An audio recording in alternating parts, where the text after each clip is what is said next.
aming Diyos, pinupuri ka po namin at pinasasalamatan sa iyong walang hanggang pagmamahal, sa iyong walang hanggang pagkakaloob sa amin ng pag-ibig. Patuloy po kami nagpupuri sa iyo at nagpapasalamat, Panginoon, sa walang sawa mo pong pag-iingat sa bawat isa sa amin, sa aming mga mahal sa buhay. Ganon din po, patuloy din po kami nagpapakababa, humihingi po kami ng tawad sa aming mga kasalanan. Ganon din po ang aming mga mahal sa buhay. Patuloy po kami, Panginoon, lumuluhod at humihingi po kami ng awa sa iyo. Ganon din po, Panginoon, itinadalangin din po namin na patuloy mo pong ingatan ang bawat isa sa amin, ang aming mga mahal sa buhay.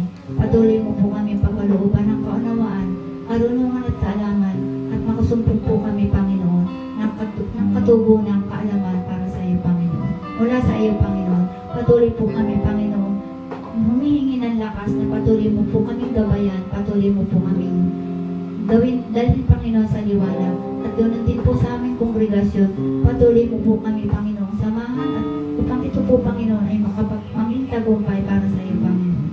Ang lahat ng ito po, Panginoon, ay hinihiling namin sa iyo na amin pong, Panginoong tagapagligtas noon po't ngayon, magpakailan at magpasawalang hanggan.